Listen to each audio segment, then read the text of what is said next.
Ah, good morning, good afternoon, good evening, good night, wherever you happen to be in the world. Welcome to another scene set in Vampire a Requiem for London. Tonight we set the scene with Alcide somewhere within the great city, who has levied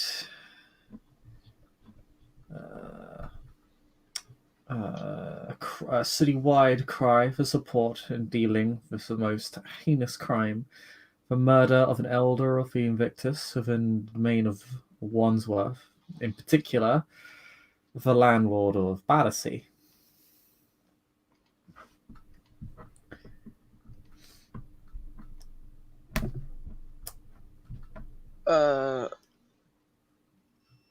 Alcide is going to call the assemble to the bar that usually the Invictus hang out at.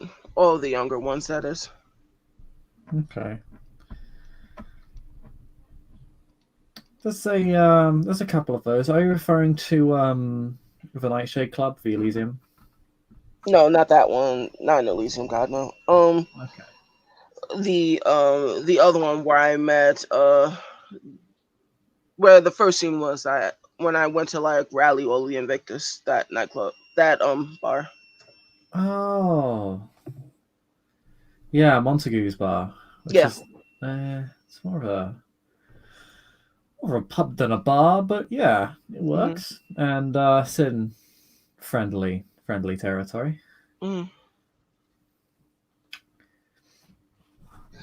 Yeah, he'll no Montague has no problem setting this up with you. Needless to say, his position, he's in a very interesting position now. Mm-hmm. Given that he is his liege is dead.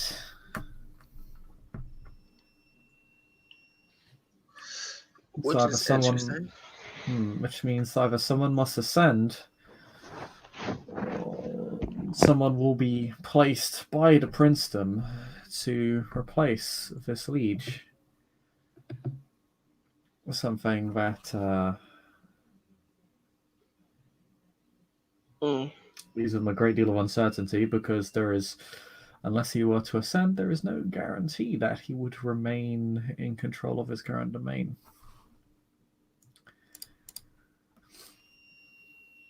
So he is not so chipper tonight. In fact, he has not really been so chipper ever since meeting you, apart from that one time where he shot up a revenant. Alcide will kind of give him like a playful, kind of jab on the shoulder. Lighten up. We're gonna figure it out. Oh, I hope so. Otherwise, I'm going to be out of a job. Don't be so glum. We're gonna figure it out.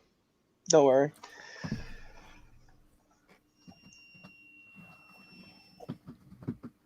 Well, he's just gonna send out a little call to, and whoever shows up shows up. So you can introduce yourselves how you like. Yeah, Natalia will probably be the first one there. Maybe she was in the area. Who knows?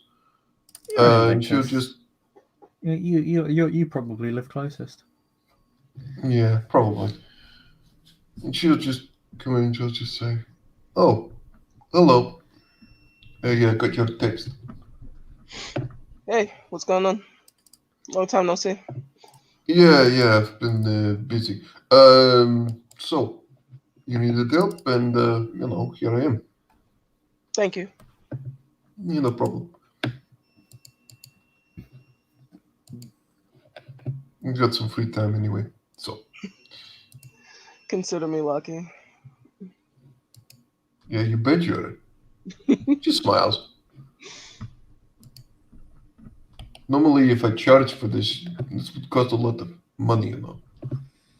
Oh, money. It always comes down to money, doesn't it? I guess. Actually not, but I just, to keep up appearances, I guess I should say that, just for the sake of it, I agree. because, I appreciate it. rumors would get around that I don't think about money, and that would be a problem. So, yeah.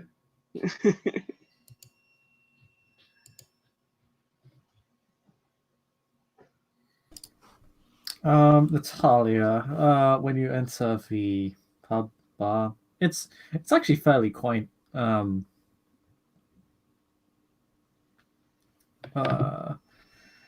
It's not particularly large. It's a fairly humble establishment, but also a fairly discreet one. You notice a few predatory auras within the pub. In fact, given the number of you here, you probably make up almost half the number of individuals in the pub.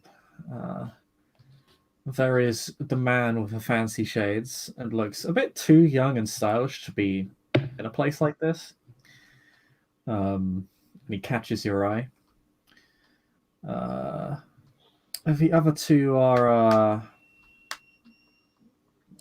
playing a pool. At the far end of the pub, and when one of them is about to take is lining up their shot, he eyes you briefly, but doesn't really pay much attention to you. It's rather the door opens, he notices someone entering the door, but entering through the door, but then they simply resume their game of pool. They're both fairly average-looking individuals. A fairly short woman with a black jacket and jeans, and a man in his late 20s, early 30s, wearing kind of business casual wear, like just kind of a blue buttoned shirt and linen trousers. They don't really stand out to you.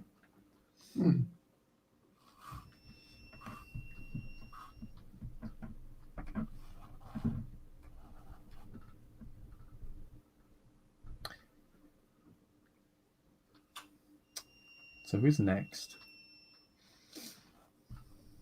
I guess Nikolai will be next. He walks in looking completely out of place and kind of like, oh god, what am I doing here? His normal awkward self.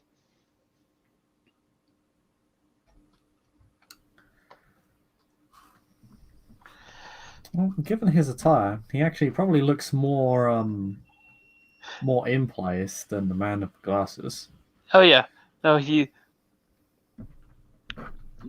looks in place, but he just, at the same time, just the way he holds himself is like, yeah, he's... Actually, no, he would be holding himself more like just very, very passively, I guess you would say, not really trying to stand out or anything.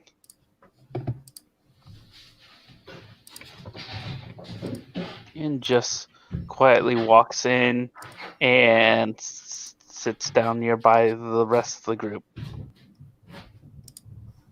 Glad you can make it.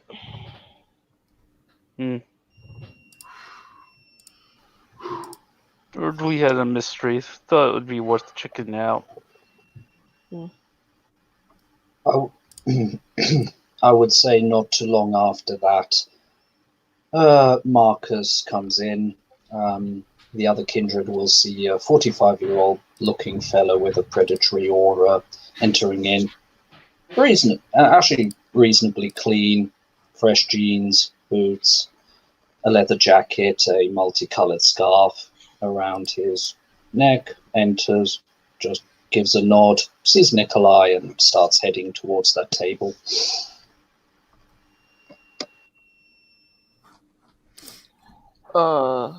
Alcide will look up and kind of say hello.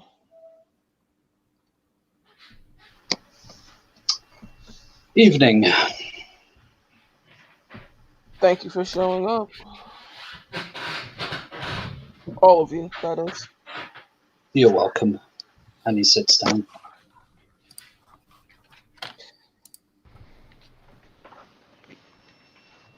With that, Alcide will kind of call the meeting to attention. So, as you know, a few nights ago, Nosferatu Elder came to a very early demise. It's very peculiar, as the turnabouts of the area indicate that someone is trying extraordinarily hard to paint a certain sect as the perpetrators for this heinous crime.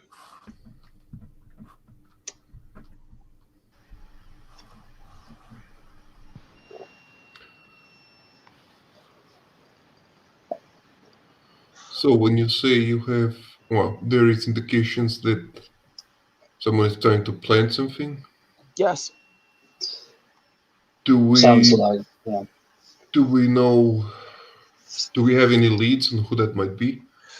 Well, the information that was planted was one of the members of the Carthian movement is responsible for what happened here.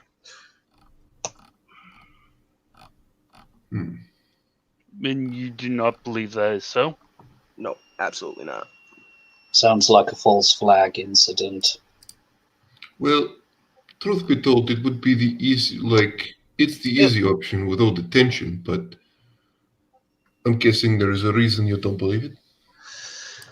One, the first reason why I don't necessarily believe it is because meeting several members of the Carthian movement and other activities that were happening in the area earlier.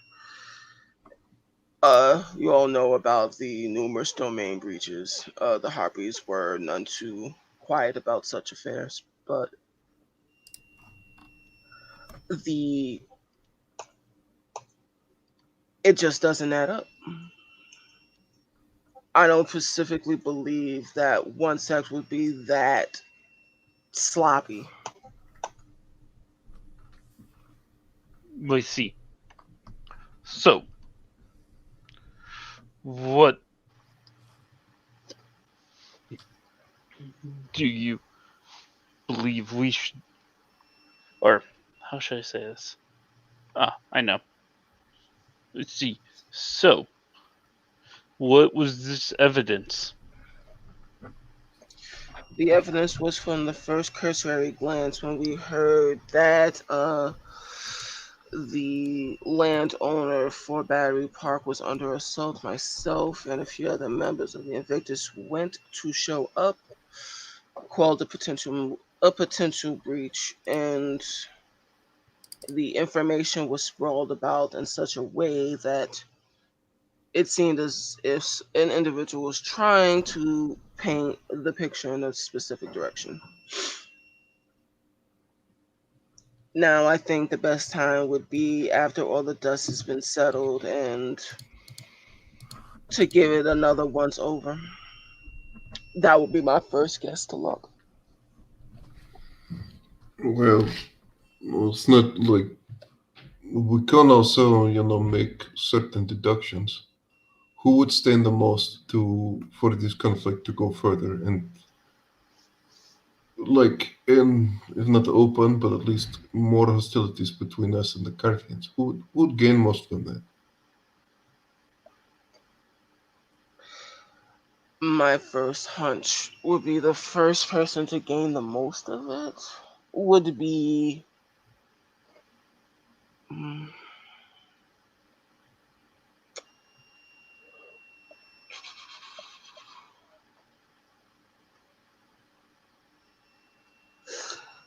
Hmm. Hey, Mr. ST, I have a politics role for that. I don't want to misstep. I have a firm opinion, but I just want to make sure the dice agree with my statement. Okay. Sure.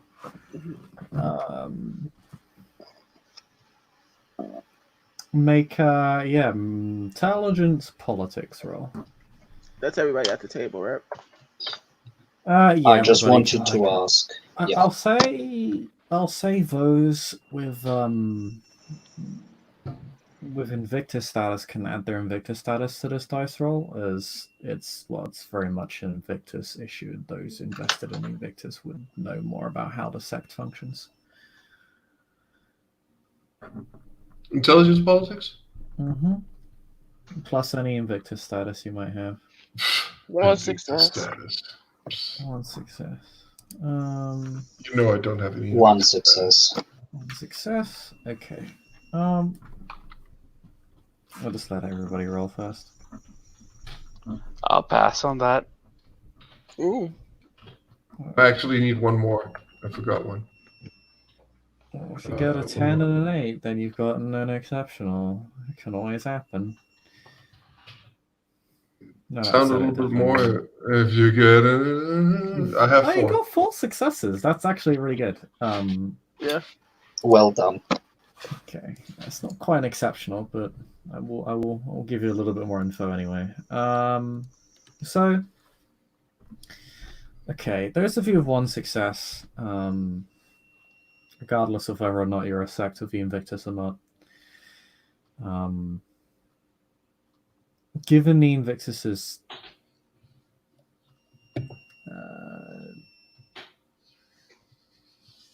generally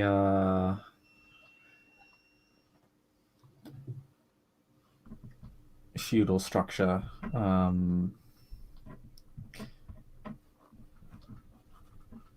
the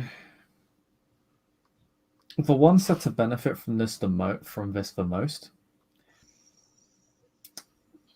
would be one who would be likely to inherit the domain. Now, in this case, again, given the Invictus's structure, would be either the child of the prior landlord, the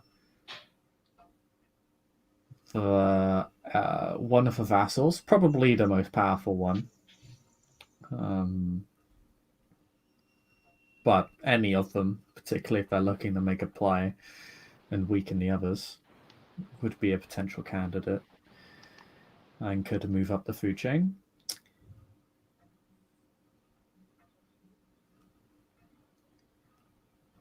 Or other neighboring landlords who would seek to absorb the territory and could prove that they could control it and keep it under control. It's similar to a vassal ascending, but more horizontal movement. More soft power, less title, less... both more political power, but yes, in a different sense. Not through status, but more through the tangible act of holding more domain.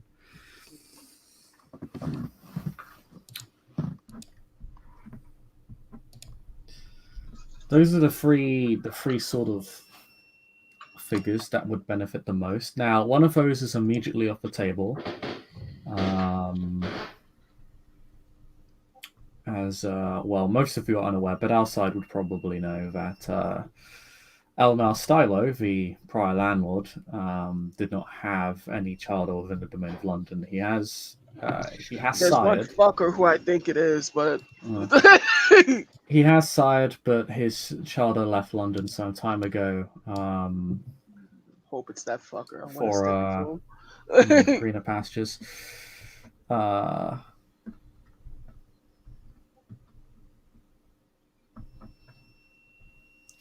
The other now the vassals, well, there is one major vassal within the territory, and that is, well, he's among you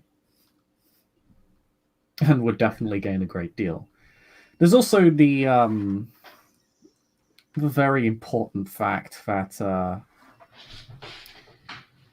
any kindred who would wish to see the Invictus destabilized and weakened would do well to pick off a powerful elder, of which Elna Styler was well known. So any force that seeks to weaken the Invictus's hold over London, or over Wandsworth in particular, is also a potential suspect. Which, of course, embodies just about every Carthian in the city and on the planet, as well as potentially the independent kindred about a 5-minute drive away. Jonathan Knight, who has made it very clear he is no fan of the Invictus and has been known to have destroyed more than his fair share of Invictus kindred, or any kindred that have intruded upon his territory without his express permission, of which he almost never gives. Fair enough.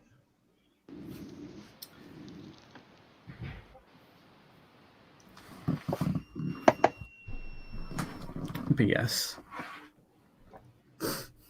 I say those ones last because they are the least helpful and the least specific. But yes.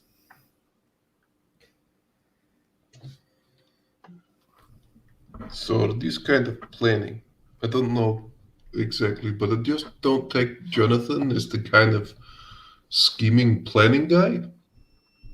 Agreed. He seems more like the kind of I'm going to bash your head in if you don't do what I say, and even if you do what I say, I might just kill you anyway kind of type. So there is that. I shall make a note. God damn it. But that is quite unnerving notes, honestly. Or comments. I'll make a note is actually fairly... Yeah.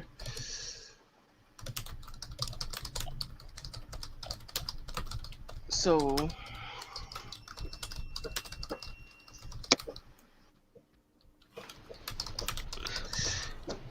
from the Carthians that I've met, this seems a little bit too sloppy.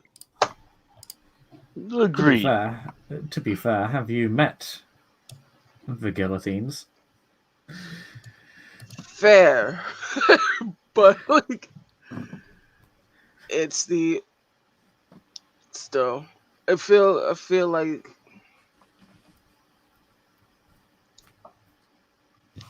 It's I still feel like if I was just going to make like a snap judgment and I wasn't really thinking too hard on it, that's who I'd pick. still, it's always better to try and see this as different factions and also sub-factions. After all, just because the IRA blew up, for example, a few places doesn't mean that all the Irish want to kill all the English. Indeed. I mean, I don't challenge the fact that the Invictus and the Carthians have a troubled past. That's not up for debate. But I believe that in this particular instance, someone wants to inflame that. So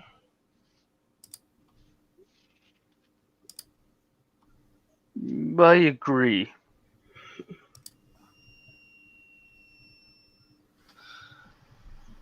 but I think that if I was talking about specific landowners, I would say that there's one that was here, but he was with me, so.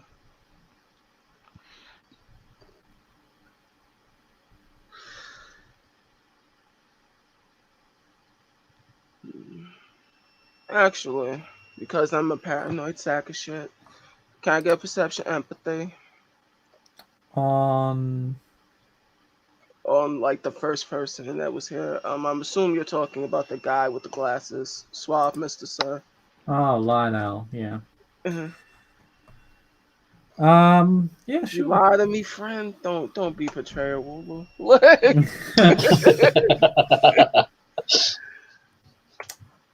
Et tu, Wooloo. Et tu. you are the softest of Wulus. Why you do that? The traitor Wooloo is the deadliest. I hate this damn. Dear viewers, just know that this is a bit of an inside joke that has run its course, but we just can't help ourselves. Indeed. It's like, there we go. Oh, look at that. The dice. Oh, nice. The dice say I. The dice. Wow, you're more successful than your dice. This is what I like about this system. You lied to me, Wulu Chan.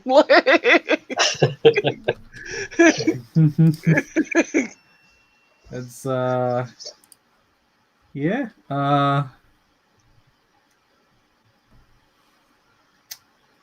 So as it turns out, Lionel was a ditto the whole time. No. So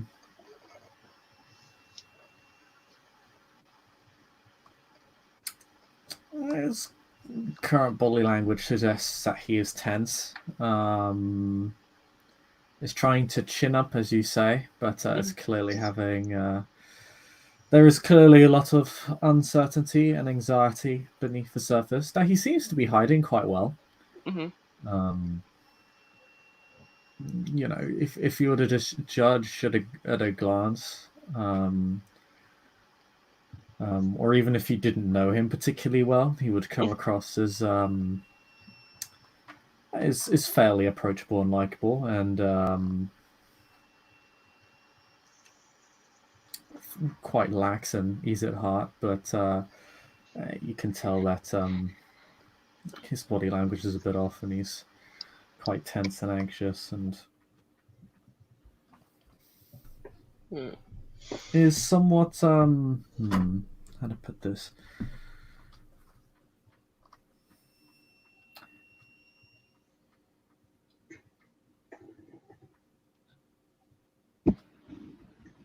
Impatient. Mm-hmm. He's slightly more amped up than normal. He's slightly fidgety. It comes across as if he'd rather not be here and would rather be somewhere else.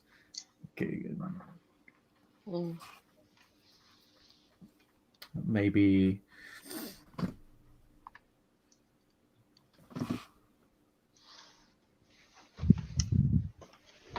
given the rest of his emotional state, perhaps investigating elsewhere or doing something else, or he's very much a man of action. Very not so. So all this talking during this time of crisis seems to be not his strong suit. It's rubbing him the wrong way. Okay. But he's not expressing it to you, and he seems to be composing himself quite well. It's really only you, just because you know him fairly well, that seems to understand this. His neither Anne nor Danny seem to notice. They seem to be just listening to you and nodding their head where need be. Mm-hmm. So back to the crime scene then. I think we all would feel a bit better if we weren't just standing around talking about it, but Agreed. As they begin to leave, Natai just comes over to you and just says, "So you're thinking it's an inside job or something?" it's quite possible. All right. Well, we're going separate or what? It's not that far of a walk, is it? The crime scene? Yeah. No, it's it's inside Battersea. It'd only be a few minutes. Yeah, it's a few minute walk. Ah, okay.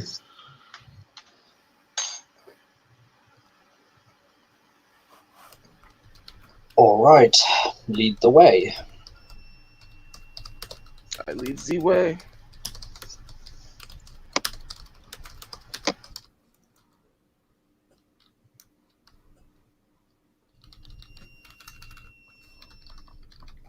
All right. You'll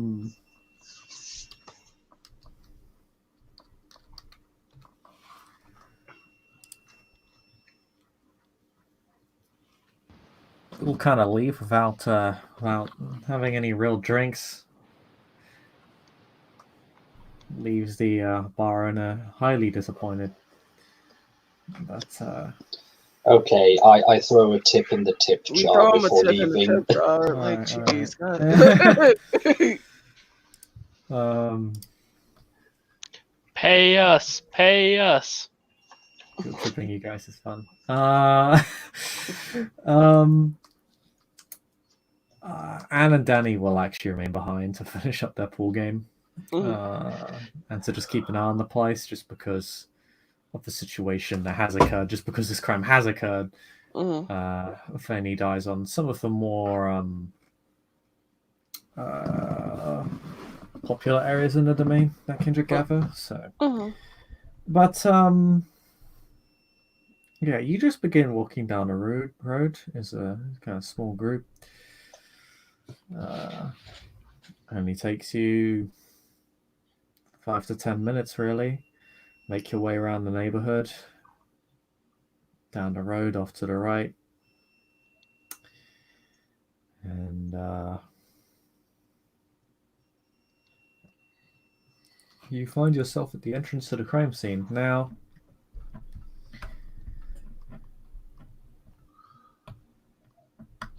it still has police tape over it, but there are no police present. It's not a copper in sight, as it were.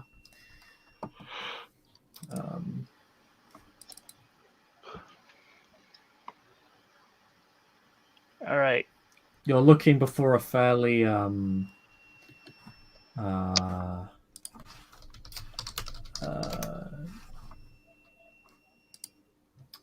well-to-do it's not wanted.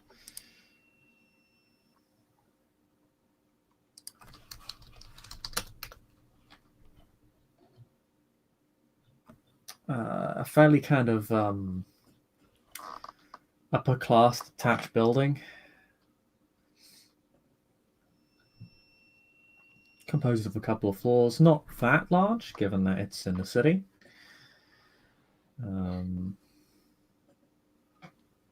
But definitely more upscale than a lot of the surrounding buildings. Although the neighborhood it's on is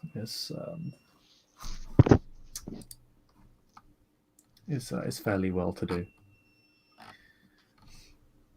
It doesn't look super well maintained. You can see a smashed window, but any shards of glass have clearly been cleaned up.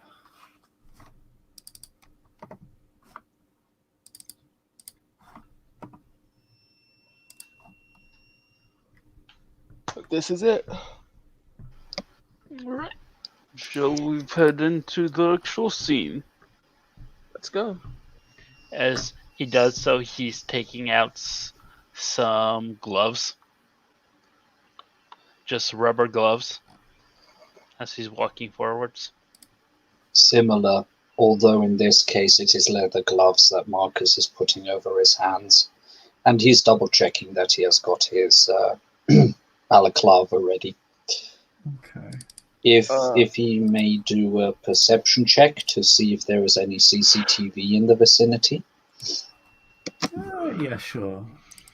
Alcide will put in a call to his mentor saying that he's going to check this place out. And that he'll be here for like maybe an hour.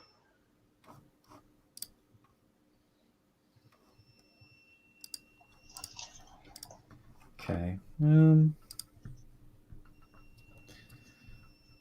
Yeah.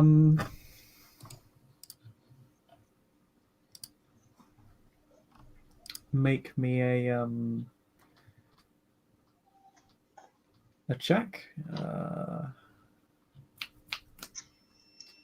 Marcus, what's plus composure? 3 successes. Okay, yeah, you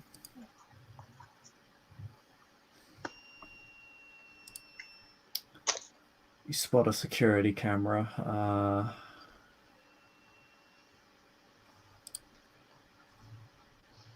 Kind of attached to the walls of a nearby building. Appears to be a part of the larger London surveillance network. Mm-hmm.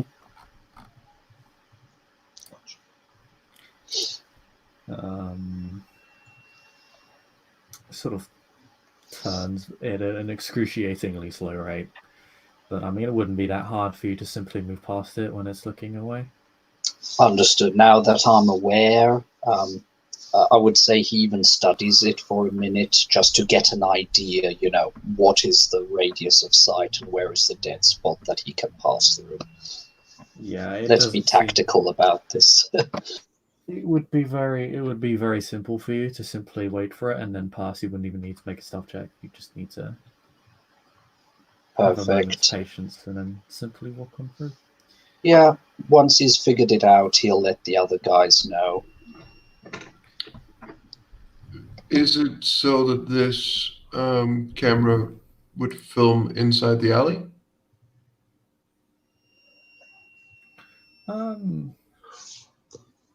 You could head down. You wouldn't be seen by it in the alley. Oh, okay. Fair enough. Yeah. Like the crime scene wouldn't have been filmed by this camera. That's okay. Just checking. No.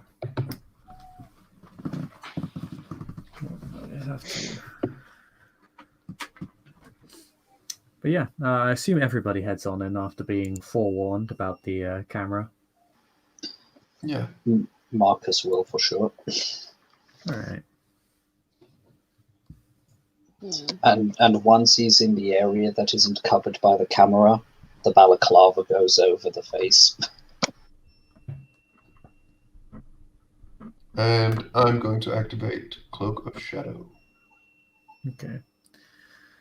All right. So when nobody's looking at Talia, she is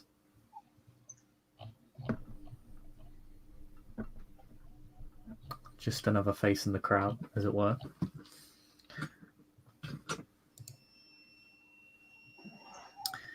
And fades into the background.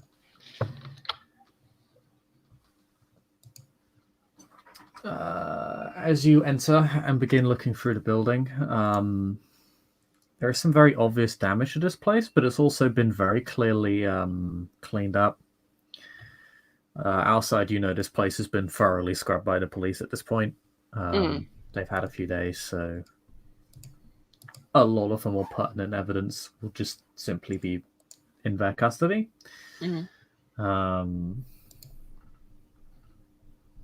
A lot of the major damage has been cleared up.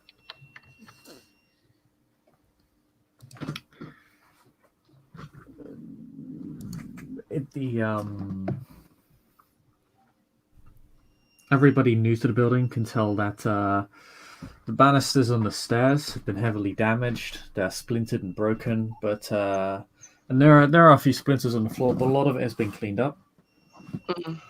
Much for the bottom floor isn't actually too heavily damaged.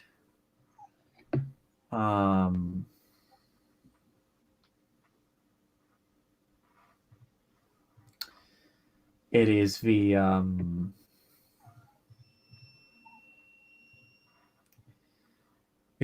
upper floor where a lot of where the struggle is apparent.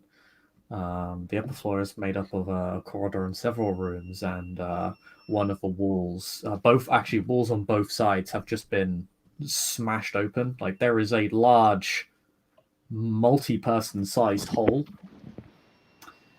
on both walls. And there is also a hole in the room on the left side.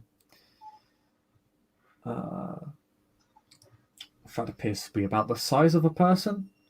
Leads into the alley. There are bullet holes all over the place, but any shell casings are gone.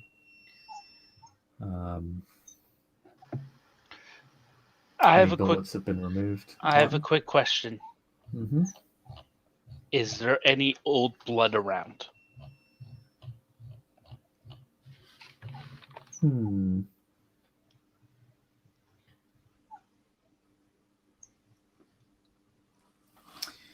Keeping in mind I do have Bloodhound, so I would detect it right away.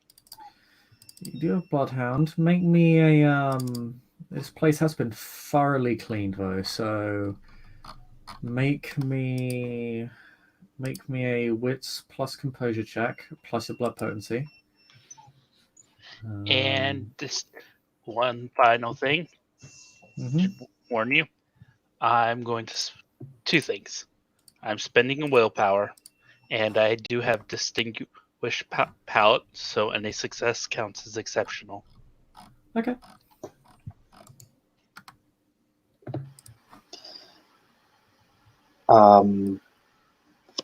As daft as it sounds, Marcus will produce his mag light, and he'll try to figure out if the multiple person-sized holes, if it was bursting from the corridor into the wall or from the wall out into the corridor.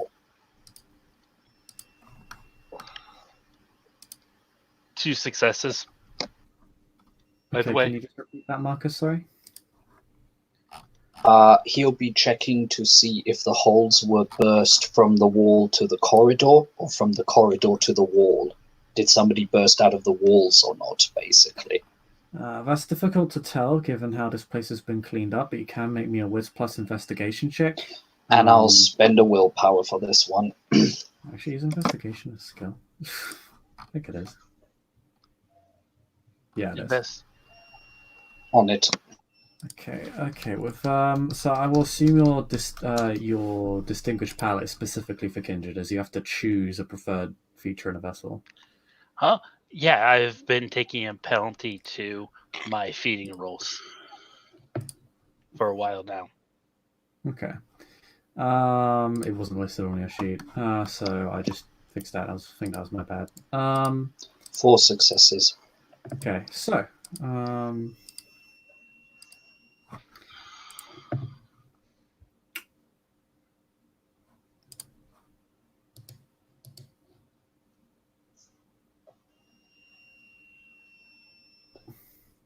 right, so 4 successes. You're rolling 9 dice.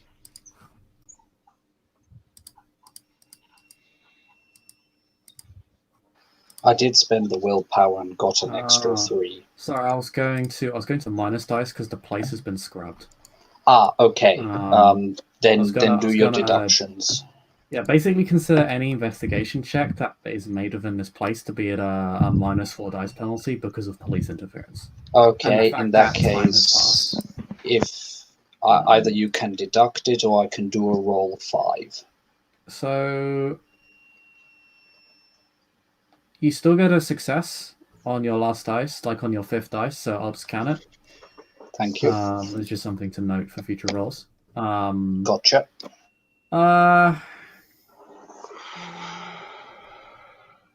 So you think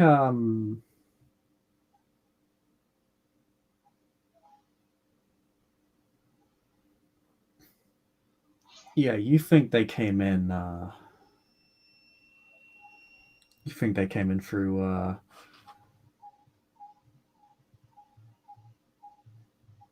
you think they came in from the left side and smashed their way to the right side of the building, so that effectively they're heading from the left room into the corridor into the right room. In the right room there is also a series of it's not really smashed windows, it's like the windows but also areas of the wall have also been broken. Hmm. This place looks like it's been hit by several breaching charges. This is the level of force. It's like someone, just took a breaching charge, just slammed it to the wall, and just knocked down the whole wall. Yeah, sloppy work. Marcus has seen better. Well, it's not necessarily imprecise. It's just the nature of the, it's Okay. explosive amounts of damage, right? Okay, it looks familiar to him. It's like you can't. I mean, how do you be salty with a breaching charge? How would my guy know about breaching charges, being once in the SAS and also doing house combat? Oh, how could he?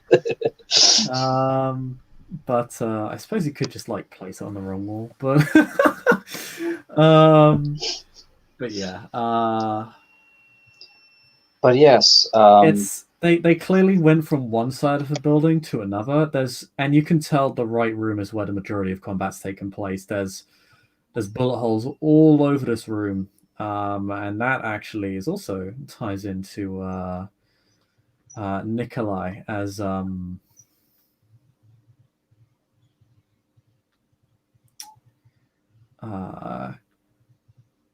you yes, you do detect some very, very very it's small enough that no human could possibly see it. And that this is very clearly something that was left behind. Not left behind per se. Oh, well, it was left behind. But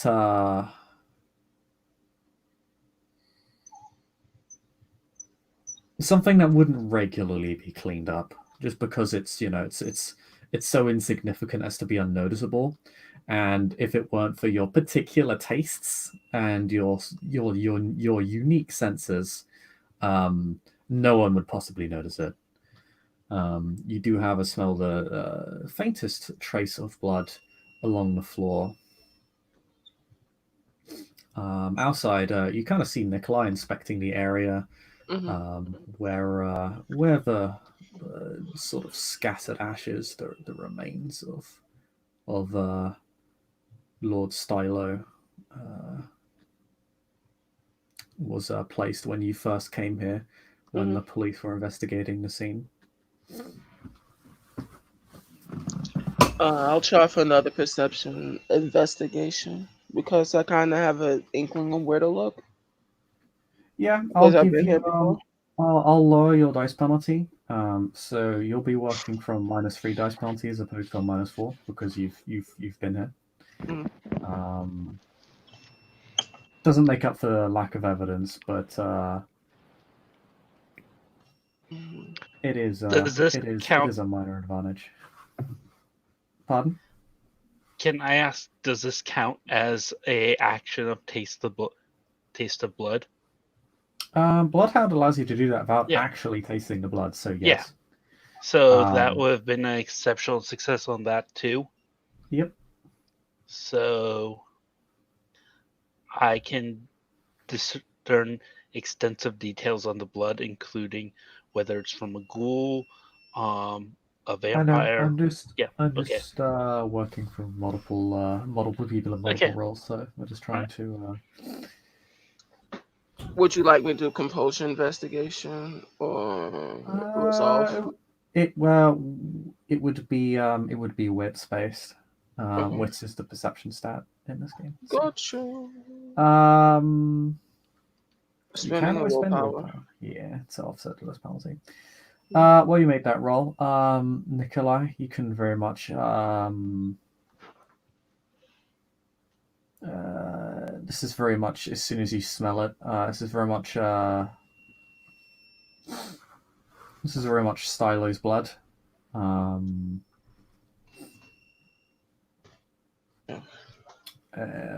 You can, let's see, what details can you discern from this? Because yeah, you have an exceptional, so I actually need to double check this. One success.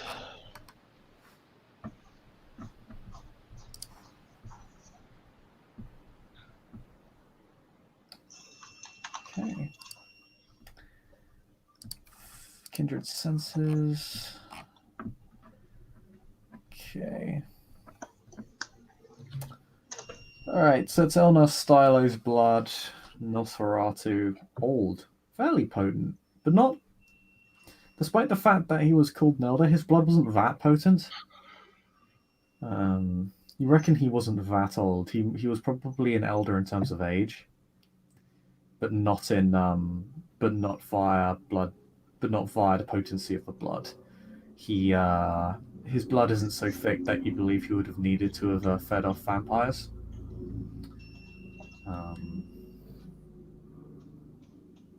Either that, or he recently emerged from torpor a few decades ago, but you don't know much about this person's history.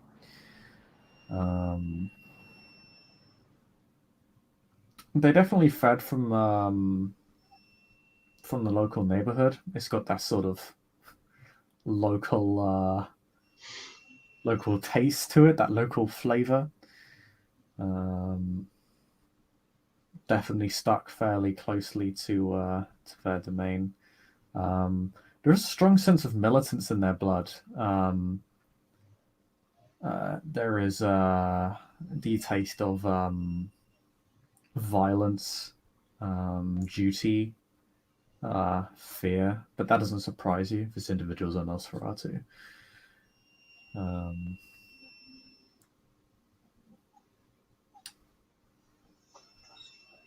You're not entirely sure if they had any infected blood.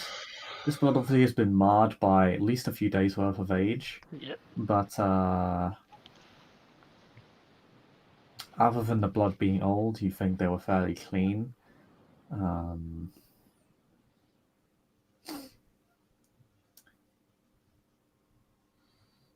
With an exceptional success, you can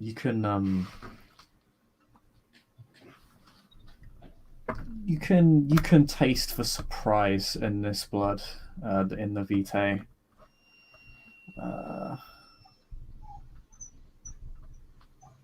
That momentary sense of shock.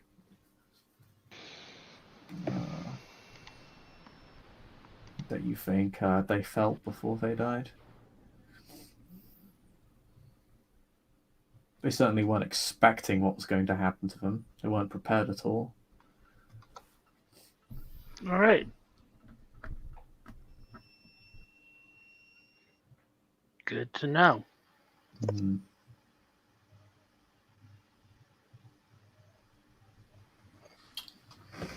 You could probably, if this individual's still alive, have tracked them by scent, but obviously they are dead. So,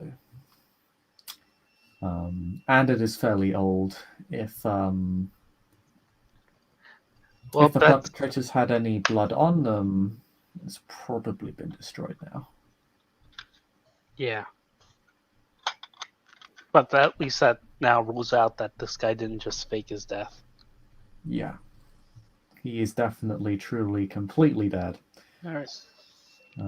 You can tell, you can literally feel the end of his life in the vitae. Yeah. This vitae has rapidly become inert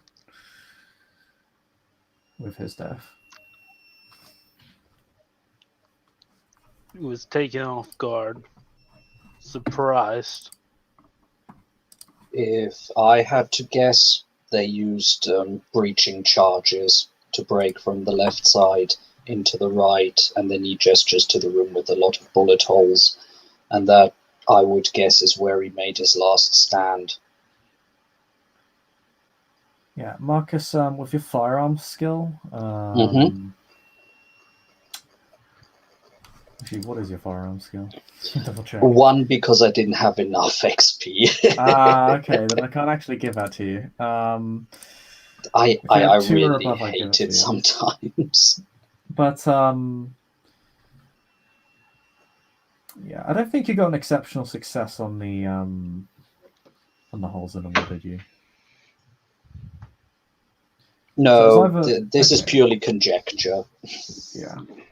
If you got an exceptional success, sort of told you you would probably been able to. Marcus would have figured out the precise method, but yeah. It's fine. It's okay. I mean, stuff was scrubbed. There are no bullets around, so it is very hard to realign where the shots came from and all that stuff.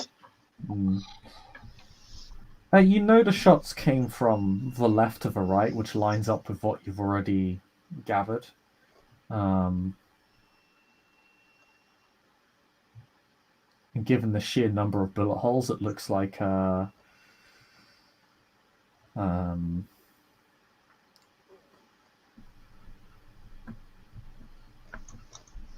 looks like this guy was brought down pretty quickly.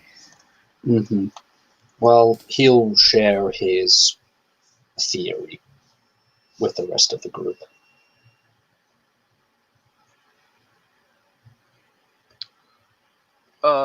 For my 1 success, what did I get? The storyteller is currently away. He'll be back in a sec. Fair enough.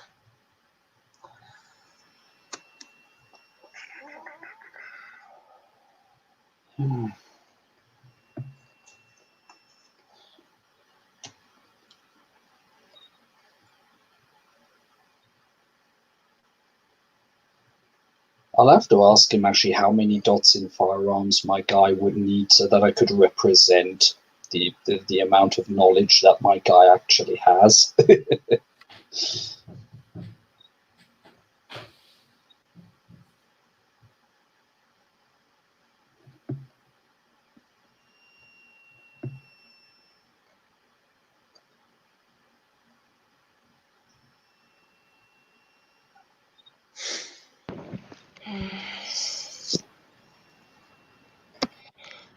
Well,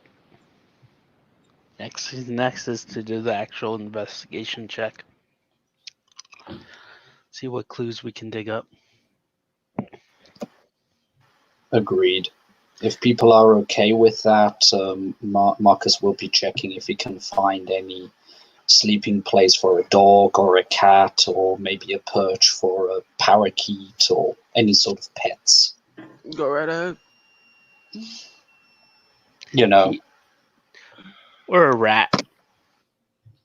or if he finds a mouse hole or a rat hole, he can try and entice it out and talk with it.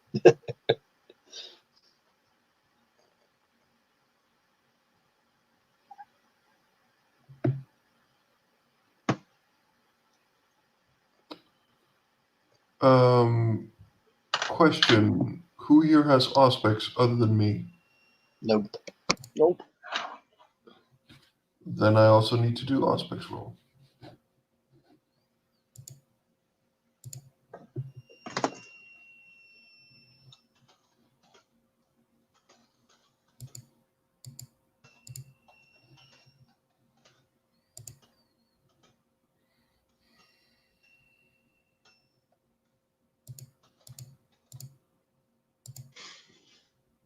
I'm back. I was gonna ask what I got with my 1 success for clues and stuff. For clues? Okay. So,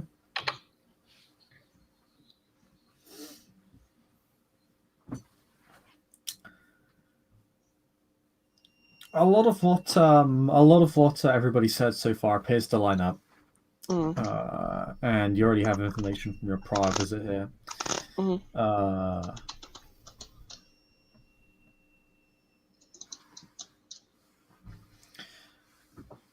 Given what you have now been told by everybody else,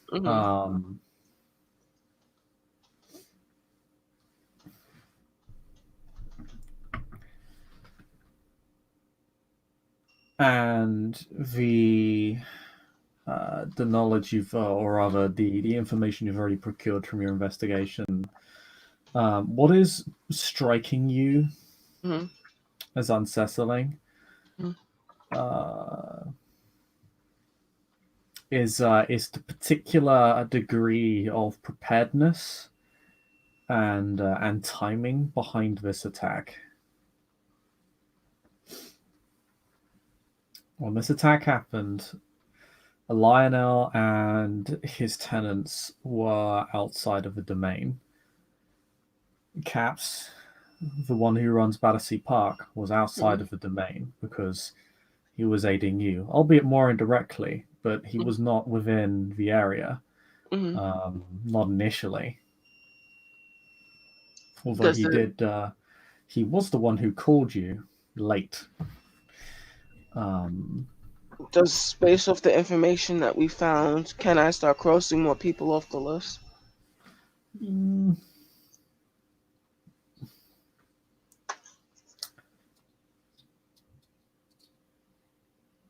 it lends more weight to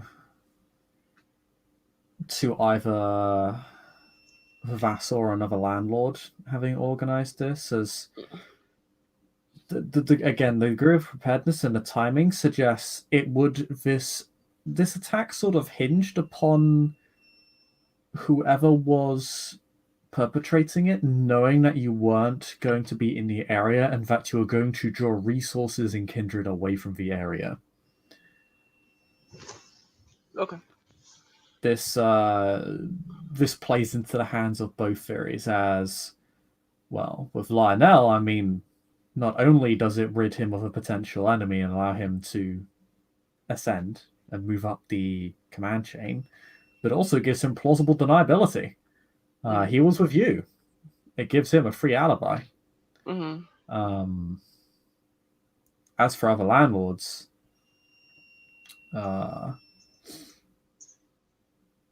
it is slightly more direct.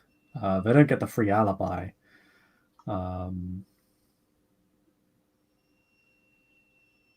But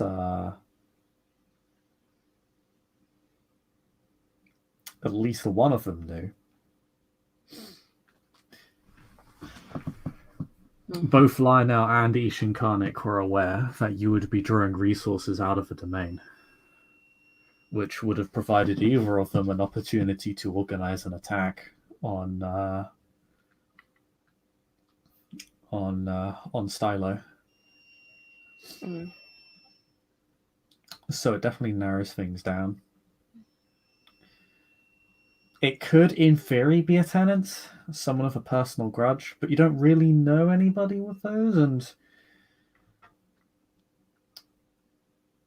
if Anne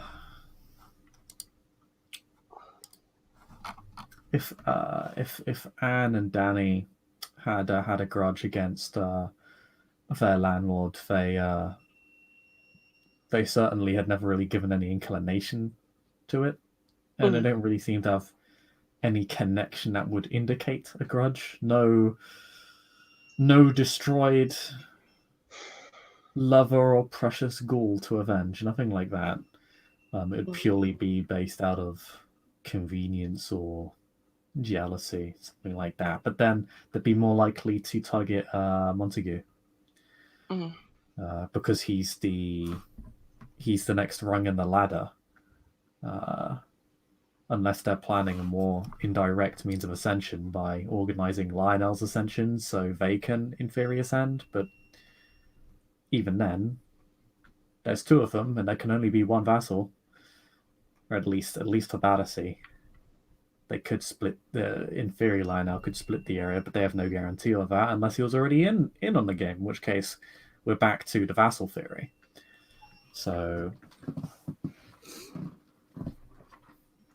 but it's definitely drawing your sort of perspective away from the Carthians, because you didn't tell any Carthians that you'd be away, so that you'd be away from the area. So unless they were actively spying on you, which is possible, it's London after all. They shouldn't or wouldn't have known, and it would have been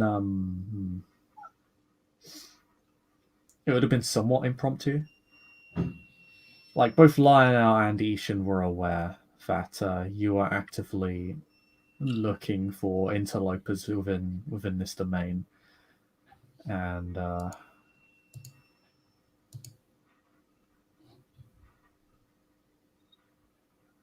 so they would have had more opportunity to prepare and plan than the Carthians would have.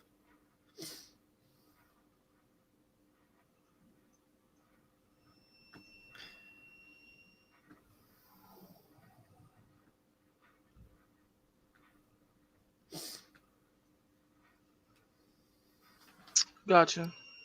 So the real question is, The question remains: who is the real traitor Wooloo?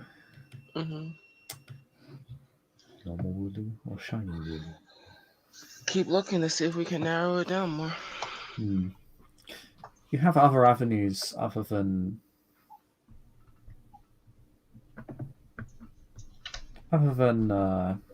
this building, of course. This is simply the most immediate. I know someone wanted to talk to a mouse, and someone wanted to make an Auspex roll. So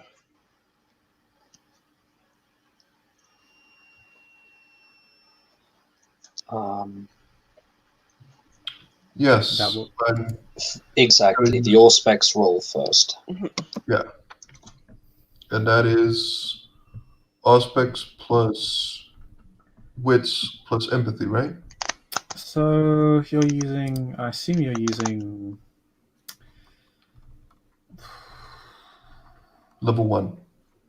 Level all I got. 1. Depends on the question you ask. The Beast Hackles isn't the most helpful at discerning past events. No, but that's not what I'm going to ask it. I'm going to ask it if there's any animals that live here. Okay.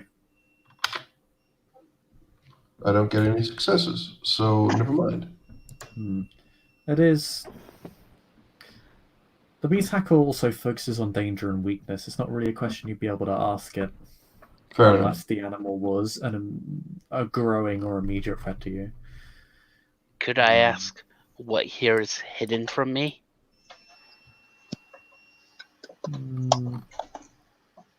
Again, focuses on danger and weakness. Okay. Allspex kind of does that in general as well, passively, through the combating of stuff like obfuscate and Yep. things like that. If there is something that is at least supernaturally hidden from you, your Allspex, your beast would inherently fight it.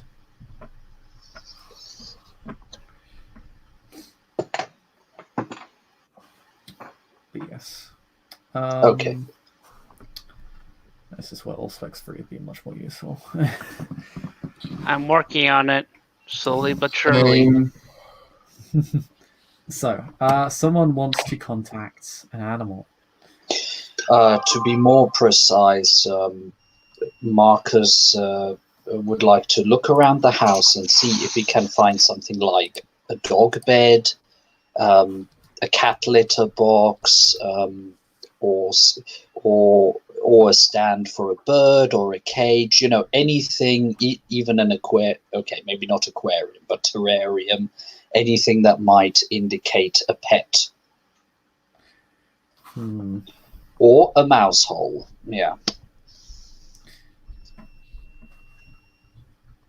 Are you looking for it, or are you just using animalism? I thought that I first look for it before I try to use animalism, because at one dot I can't just summon hordes of rats just like that.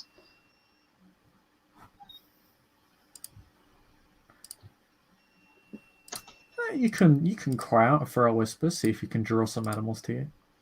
Okay, I would like to do that and use a dot of willpower. What is my difficulty?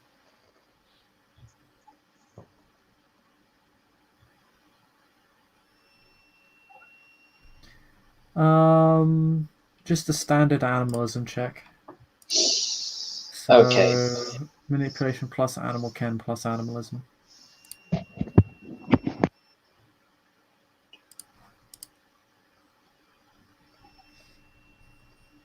Sorry, could you please repeat the pool? Manipulation plus animal ken plus animalism. On it.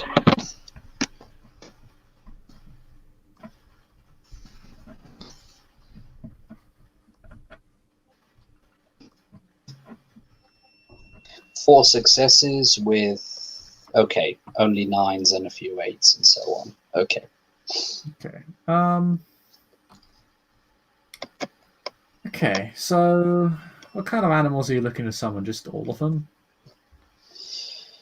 If there are any pets in the house, they will have been taken away, so that is unlikely. So I will go for rodents. Okay. So everybody feels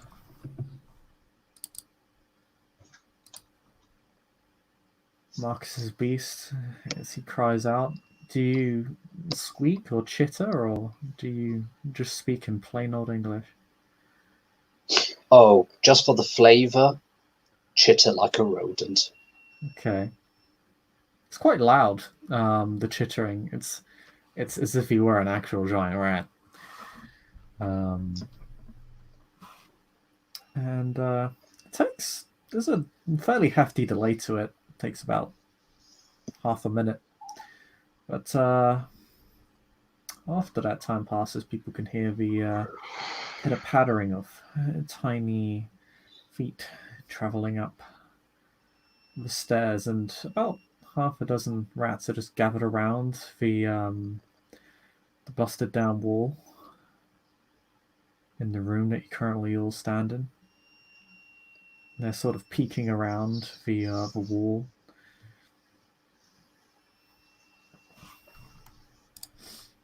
And they look at Marcus curiously.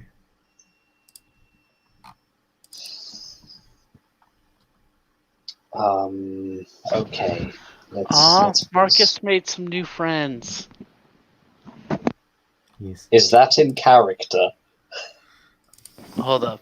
Well, Marcus made some new friends, Joe.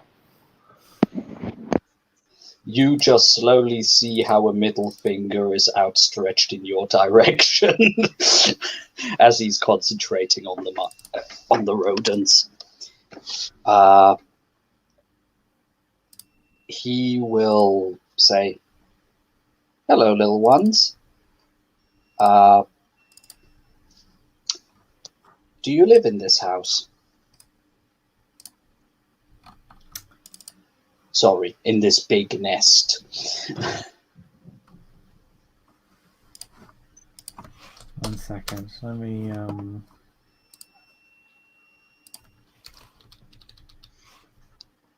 Channel your inner rat. Shut up.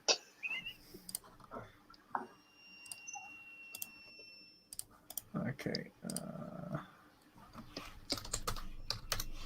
There you go.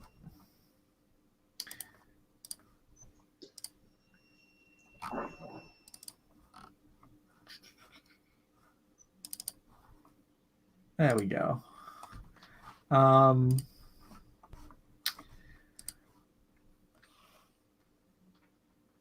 They say, no, we live downstairs.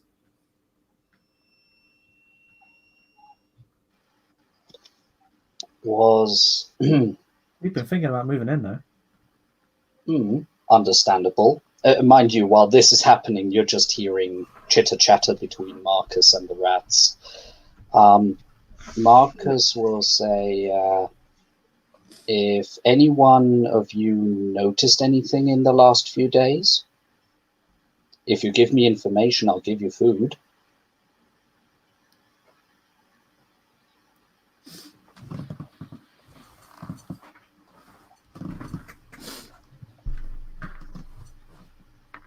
You would be as the great holy Evermeal. Out of character, I didn't even get the reference, so no idea. Yeah, I have no idea what it refers to when it talks about an Evermeal, but yes. He'll just say, I can get you a fat wheel of cheese. Or whatever else you fancy.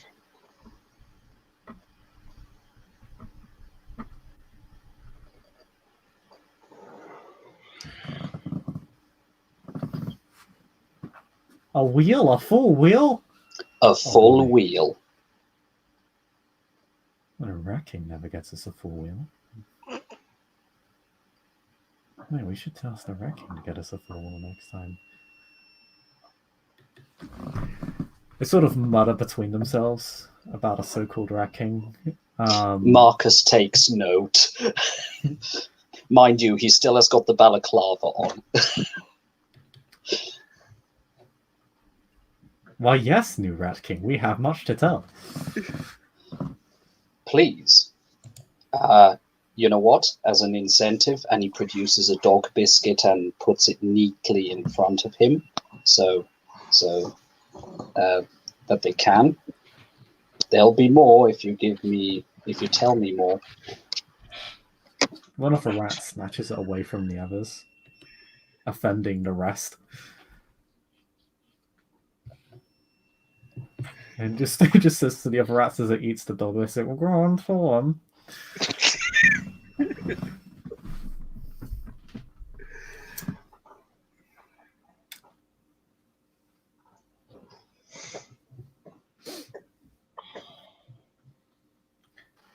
Well, a whole bunch of you guys showed up a few days ago. There's a whole lot of loud noises. Like many little explosions. Yes. Lots of teeny tiny rat-sized explosions. Understood. Did you also hear big explosions, as if somebody had knocked the wall with a sledgehammer? What's a sledgehammer? It's like a big stick, but it has got like a heavy stone at the end. And when you smack walls with it, it normally makes walls break.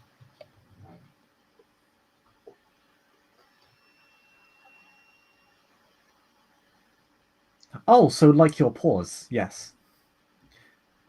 Yes.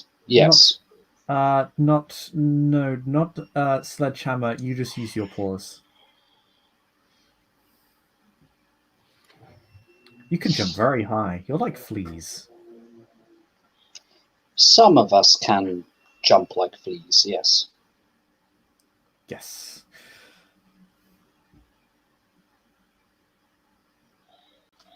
Yes, no, my daughter told me how she saw many of you jump up very high like fleas and used your paws to smash through the wall. You carrying big metal sticks with you. Long metal sticks that go boom sometimes. Yes, the boomsticks, yes. He produces another dog treat and puts it there. It's mine, I said the thing. And you are down now, 2 rats. Mm-hmm. Yes, the boomstick went boom many times, and then it stopped, and you use your paws like hammers again, and you jumped out the window. I was there with his daughter. Oh, can you show me where they jumped out of the window?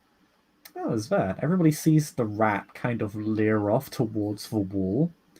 That is at the back of the right room, where the windows have been smashed and a lot of the wall has been kind of knocked over. Not so much that there isn't a wall, but that is a big kind of hole in it. And the window frame has just been sort of busted and snapped and kind of on its hinges. Mm-hmm. Well, not on its hinges, but you know what I mean. Yeah. Is barely recognizable. Can you show me where the beings like me jumped high like fleas into this big nest? Oh, they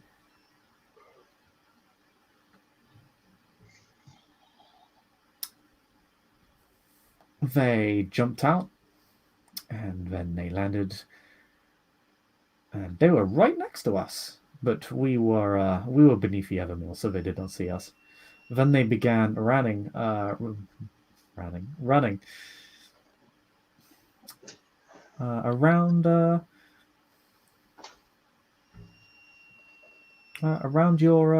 your big blocky nest, and began skittering away. But Did you they went all the Mhm. way around, and it kind of like its head like sort of swivels, as if to kind of point you in the direction. It seems to be indicating that they sort of ran around the building and kind of ran past the front entrance of the building as they made their escape. Mhm.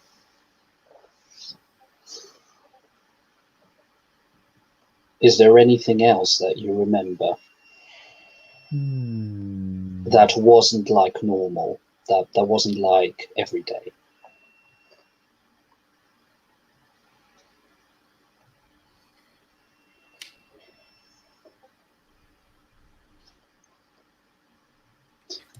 Well, they complained a whole lot.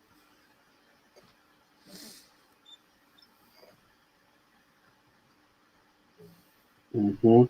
Was there anything not natural with their eyes? No. Okay, so their eyes are like were like mine, normal, not weird color, not weird glowing. Your eyes aren't normal. They're all weird and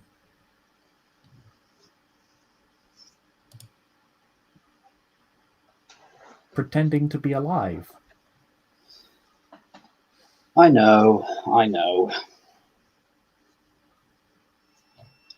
Okay, See, my so eyes none are of them normal. had eyes like cats.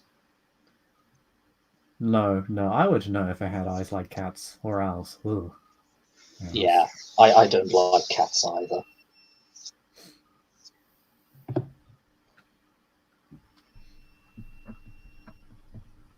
No, just weird, vaguely human eyes. Vaguely. Because you aren't. You smell dead. We are sort of in between. We are not really alive, but not really dead either. No, you are definitely dead. Is it because you can't feel warmth off me or a heartbeat? Well, you are not very warm. I don't know what the other thing is. Although the heart is very tasty. I'm sure it is. If I have to do a wits intelligence roll, is there any further point asking this rat anything more, or does it seem to have? Make me a wits investigation roll. A composure investigation roll, actually. I think it'd be Okay, better here. will do. Thank you. Would I be able to assist him to give him more dice? Do you have animalism? Oh. This is what you get. I'm not that type of woo. You can't talk to the Wooloos. Okay.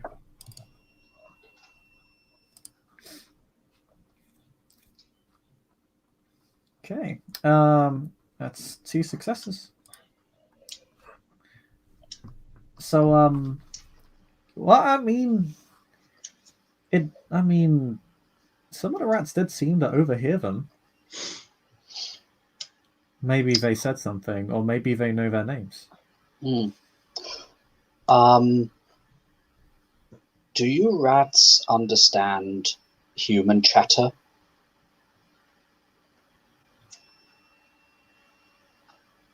Human speech? You speak a lot of long words, but some are more interesting than others. Thank you. Okay. So we are squeaking with each other. Yes. Yes. Normally, humans don't squeak. No.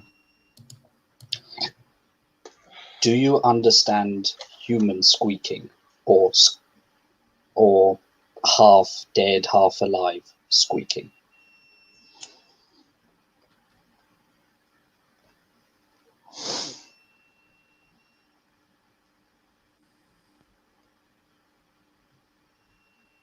It sort of struggles to understand what you're trying to tell it. He says, never mind.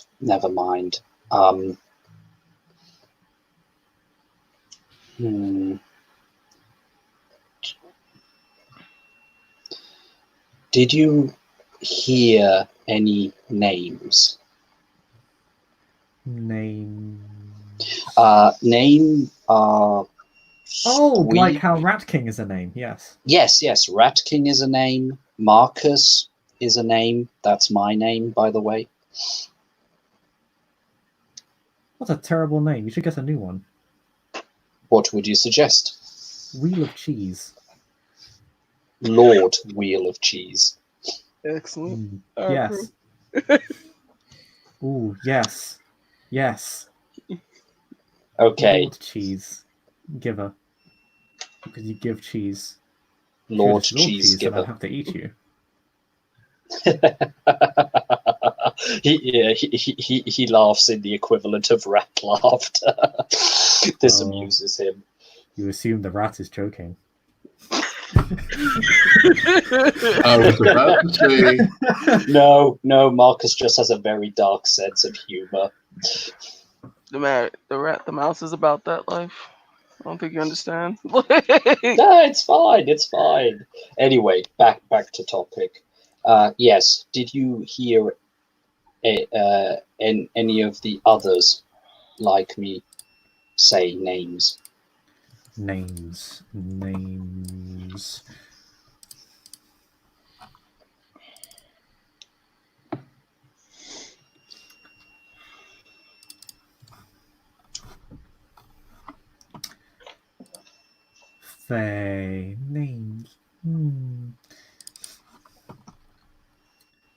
I do not know many of your mortal, not mortal names.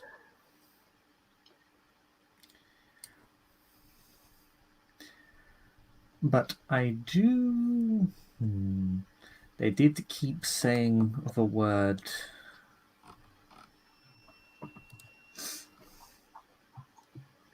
Carthian. And Verve and Sebastian. And Any? Aston.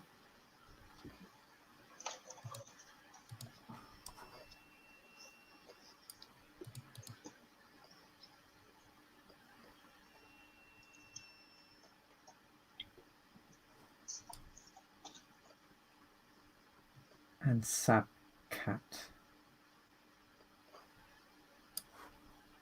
Sapcat.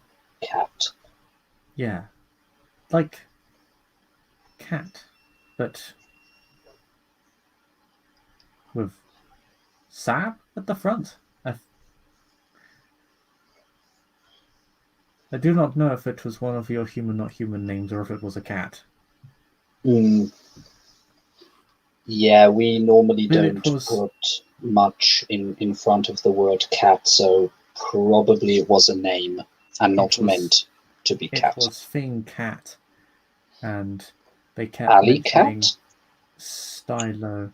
No, Good. I don't. No, Thank we you. don't like alley cats. If there was an alley cat, we would have ran.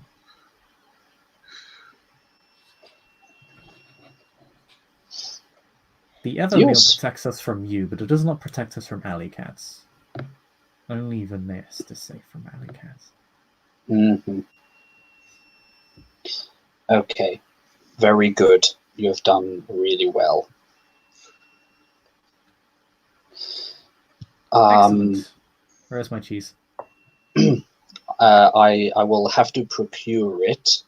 That can't take more than... Okay, Marcus will think. How long will it take for him to acquire a wheel of cheese? Its ears flatten and its eyes narrow. I want it now.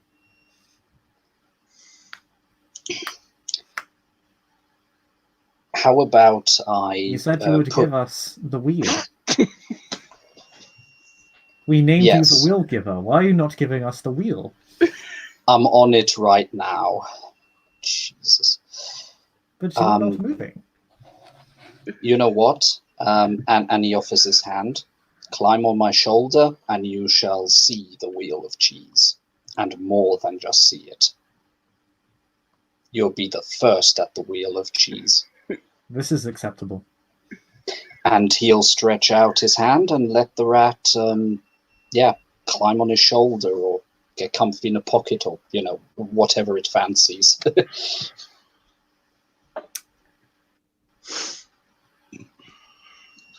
Let them know, my cousins, that there is a new Rat King.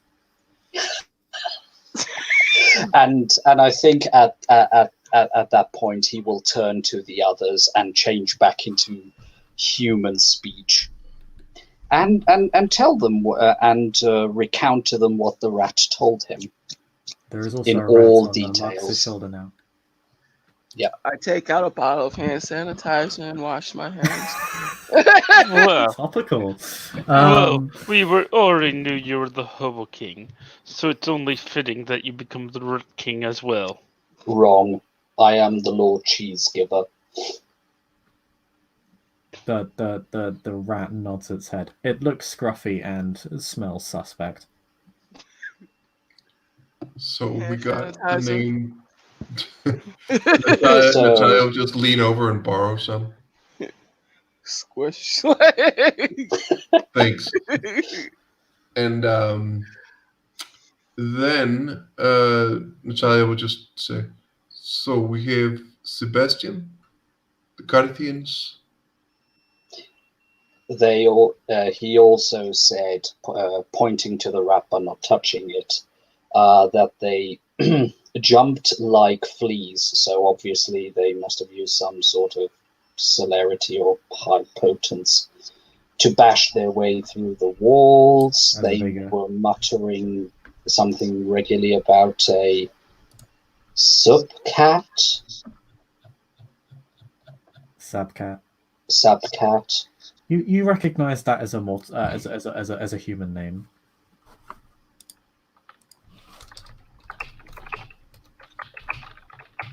Subcat. Yeah. That they then also jumped out of that window, ran around the building, and then scattered in different directions.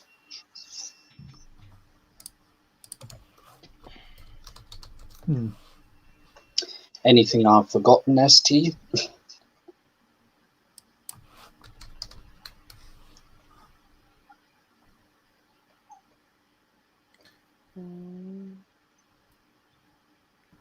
No,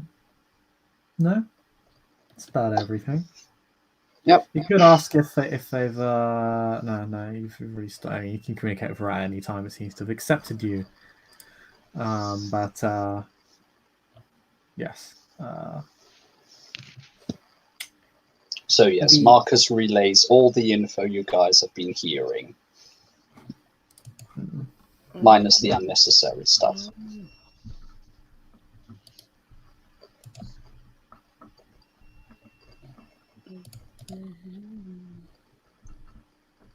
So Sebastian, is that the Carthian or is that anyone we know of? Politics. Yep, Okay. what's politics, probably. Intelligence politics. Pardon me. Spending a point of willpower. Second one other night.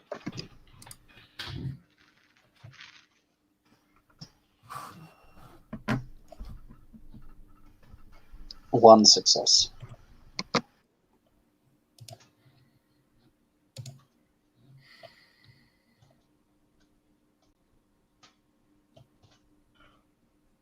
Two.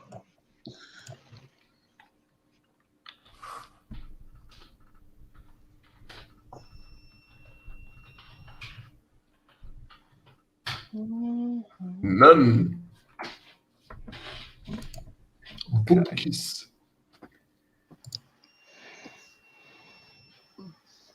All right. Well, Alcide, you already know of Sebastian. He's your Carthian friend. Mm. There could be one or two more Sebastians in the city. It's one of the more common names, but definitely know of at least one. Subcat is a little bit less common. And you haven't heard it uttered much. Whoever it is, they're probably not a major mover and shaker. Could be connected to Sebastian, but Verve, well, you know who Verve is. Verve is the leader of the guillotines.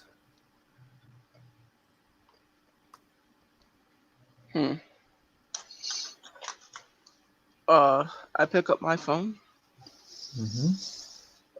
Miss Spillane, you've been here longer than I have.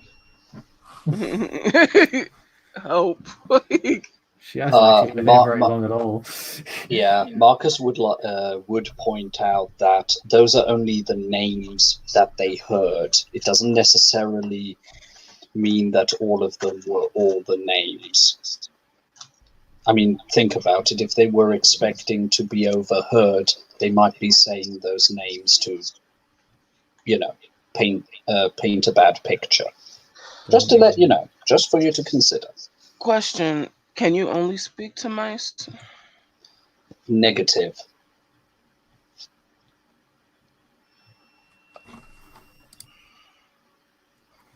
I can speak to a variety of animals.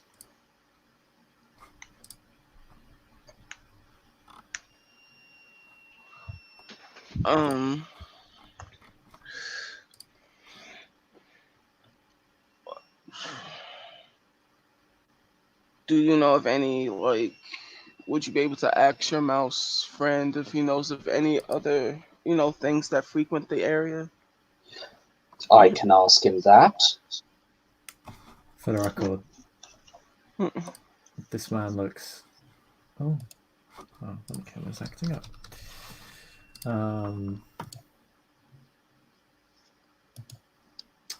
This man looks quite unnerved and ever so slightly disgusted that there is a rat sitting on Marcus's shoulder. I give him hand sanitizer. Yeah, he takes it. He's like, I'm going to need a lot more than that. I'm going to need a hot shower after this. First the murder scene, now rats. Christ. He is the Hobo King. Apparently he's the cheese giver. Correct. Lord Cheese Giver, if we're on it. God. We're the Invictus. We get people's titles right. God damn exactly. it. Lord Cheese Giver.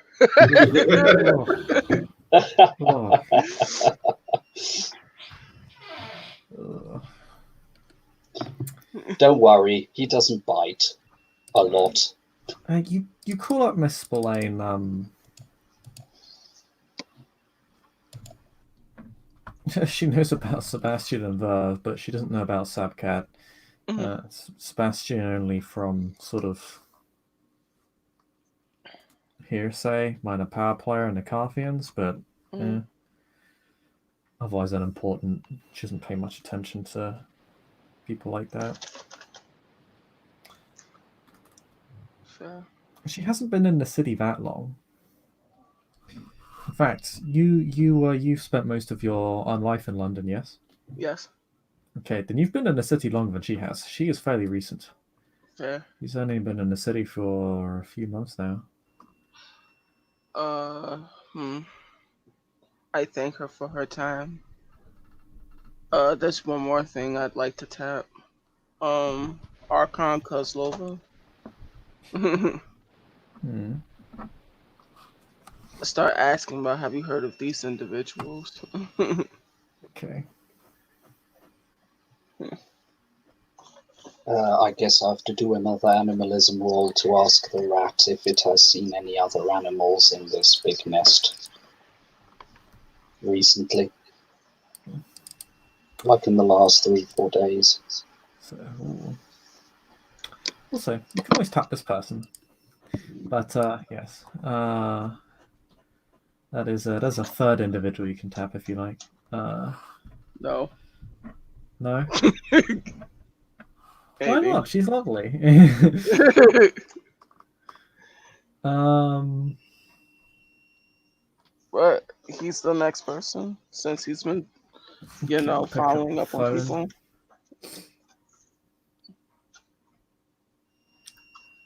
Um,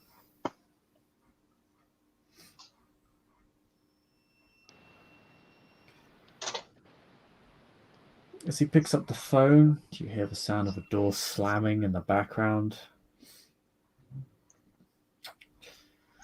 Yes, Mr. Hervo? Afternoon, Kozlova. Did I catch you at a bad time?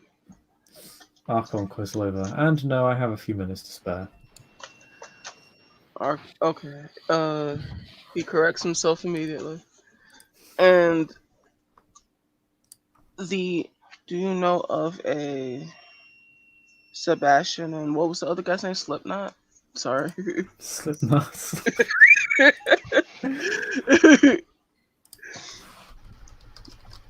um,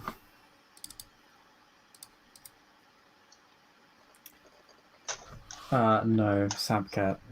Subcat. Let me just put it in the few no.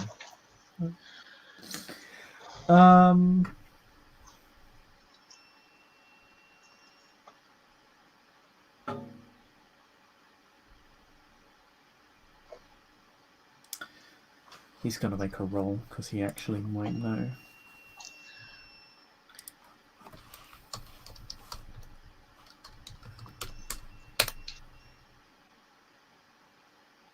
Oh wow, okay.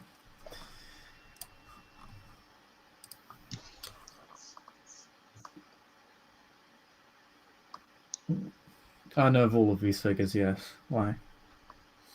He might be connected with a certain predicament that's happened here in Battery Park.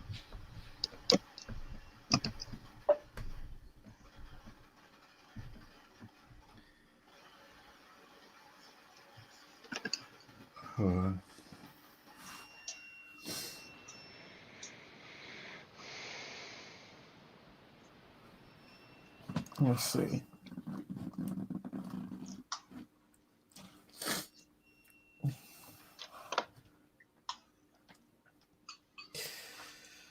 And you wish to know what of them? And I wish to know, like, is this faction, affiliation?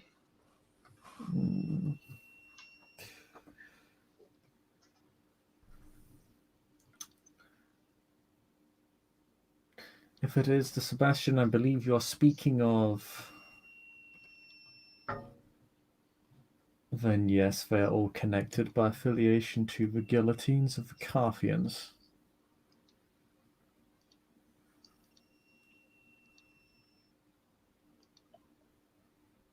That answers a lot of questions.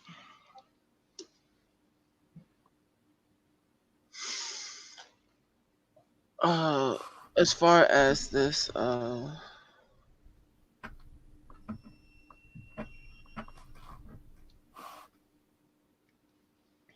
is there any way?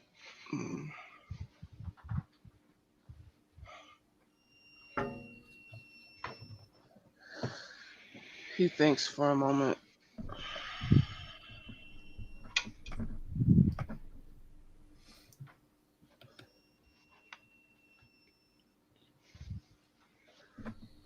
What can you tell me about these individuals?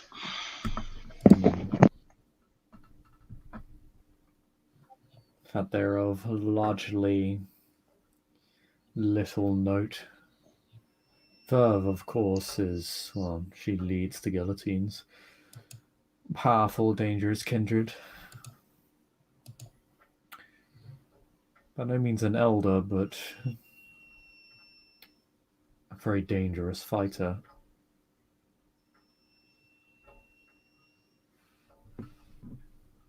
And hot-headed.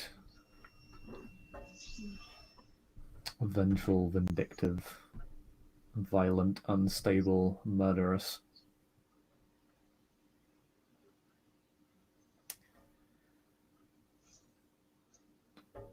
Sabcat I know little of, but during my sojourns into Carpian domain, what little I have heard of her has been spoken in a very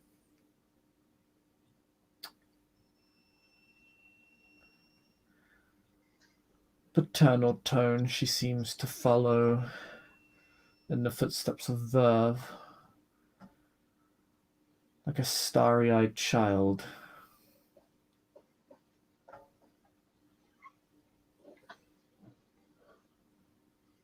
As for Sebastian, well,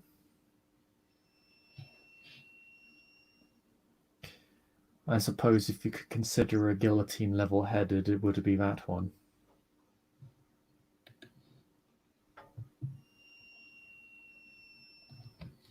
Like the rest of them, he has no understanding of class, taste, or common decency, but he does seem to be closer to the realm of rational than the others, more sensible, knows when to pick his battles.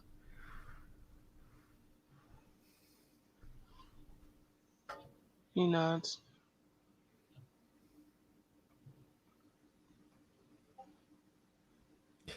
Wisely, he chose not to pick a battle with me, unlike Subcat.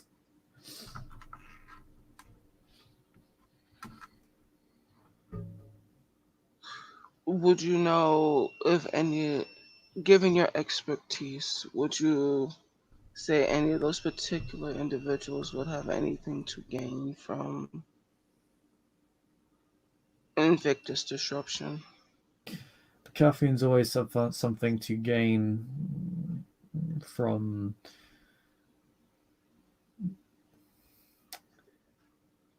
the disruption of Invictus control. Of course, one assumes the guillotines care about what they gain and more about what they take from us.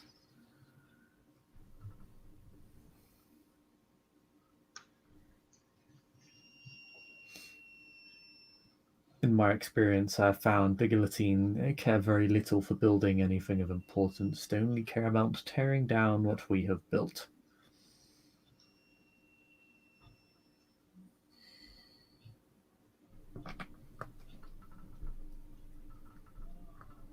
He nods. Well, thank you very much for your time.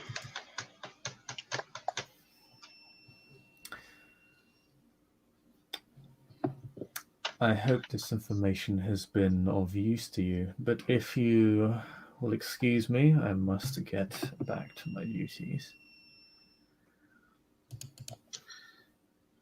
Let him go. I hear the sound of a door opening before the phone clicks. And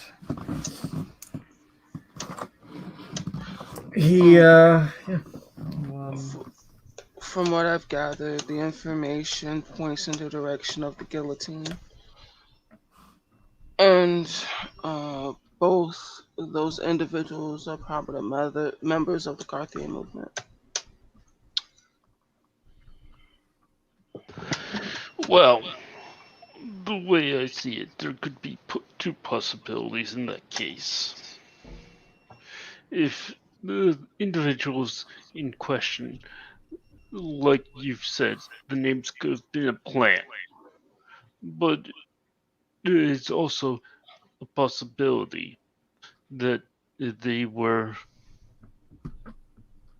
contracted, tricked, presented an opportunity they couldn't refuse. I do not know. However, I do feel like your original analysis may be more correct. He nods.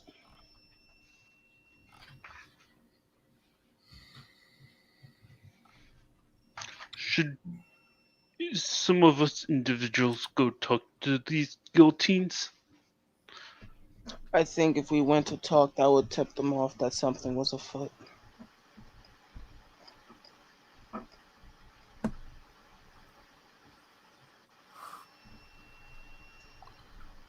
but without any other real leads or anything, I mean, we can't really deduce anything.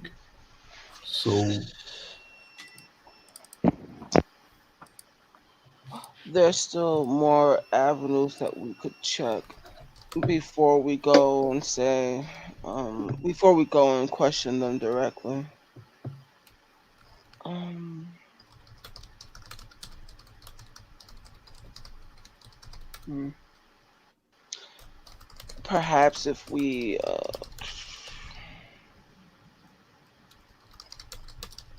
hmm,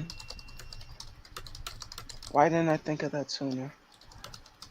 Um, Across the street, Chris. Mm-hmm. Uh, how easy would it be to get footage from that camera from a few nights ago?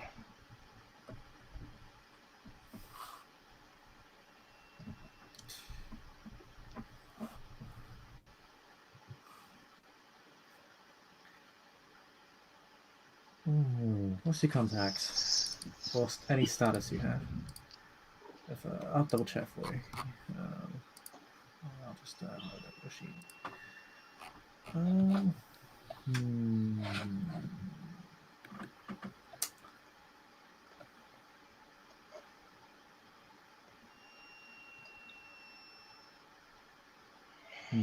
No, you have an ally. You can't do it yourself, but you could ask Lionel to look into it. After all, he's a vassal of the area. He probably maybe has a local connection of local law enforcement. Barring that, you could speak to Miss Verlaine about it. She, after all, did get you access. I'll ask Miss.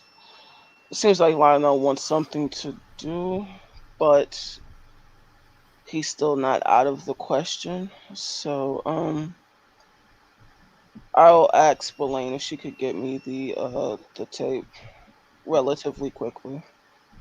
Okay. The reason why he's doing it that way is if he didn't do it, I don't want him to get him directly mixed up in the middle of it. What's up?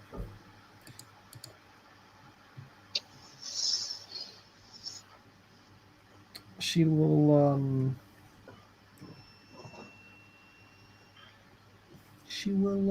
no, she'll be quite happy to do that for you.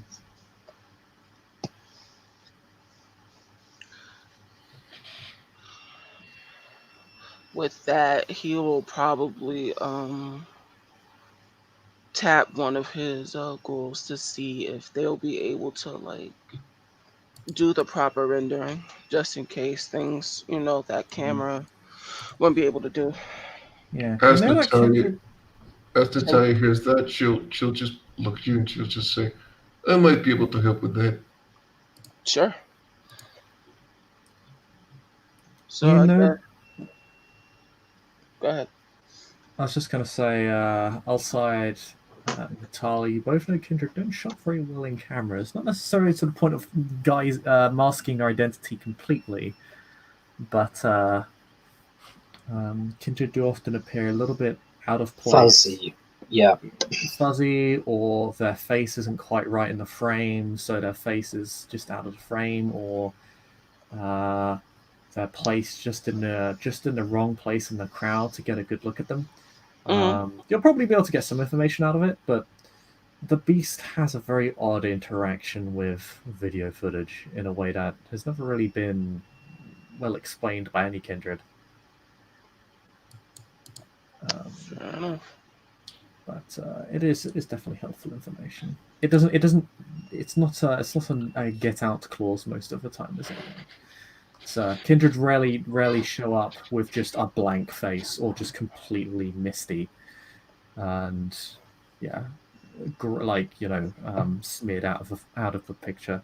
It will help in the sense that if we see two or three people who are much too large body wise as to match the people we're looking for, we can already know that there are shenanigans, but maybe not positive idea.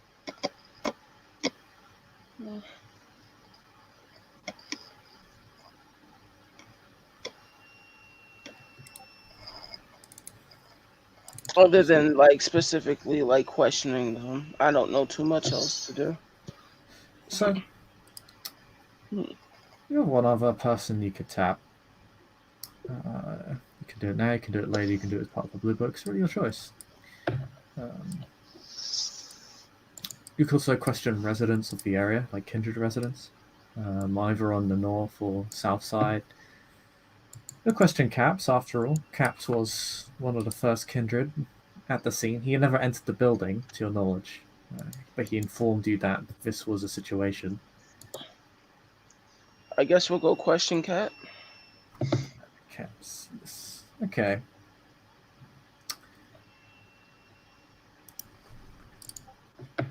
And you know exactly where to find him. So,